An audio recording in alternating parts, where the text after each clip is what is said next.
మూర్ఖత్వం మొదటికే మోసం. ఒకసారి ఇద్దరు పల్లెటూరు వాళ్ళు ఒక చెట్టు కింద కూర్చొని సూర్యుడు అస్తమించేదాన్ని చూస్తూ ఉన్నారు. వారు చాలా క్లోజ్ ఫ్రెండ్స్. కొంతసేపు అలా మౌనంగా కూర్చున్నారు. ఆ తర్వాత ఒకడు ఇంకొకడితో ఏంటి ఆలోచిస్తున్నావు అని అన్నాడు. దాంతో ఇంకొకడు నేను 5 ఎకరాల పొలం తోట కొందామనుకుంటున్నాను అన్నాడు. దానికి ఆ రెండో మిత్రుడు వద్దు వద్దు, నువ్వు తోట కొనొద్దు అన్నాడు. మొదటివాడు ఆశ్చర్యపోయాడు. ఎందుకు అని అడిగాడు. దానికి రెండోవాడు నేను గేదెను కొనాలనుకుంటున్నాను అన్నాడు. ఆ తర్వాత నా గేదె నీ తోటలో నడుస్తుంది, మేస్తుంది, మనిద్దరం పోట్లాడుకుంటాం.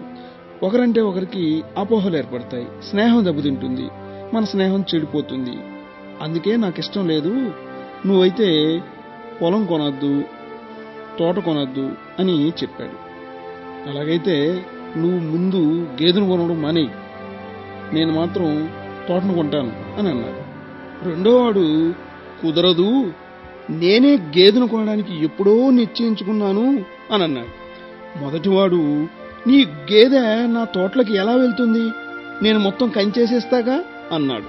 దానికి రెండోవాడు అదేం కాదు, గేదెంటే గేదె, అది ఎలాగైనా వెళ్తుంది, దాన్ని ఎవ్వరూ ఆపలేరు, అది ఏమైనా చేస్తుంది అన్నాడు.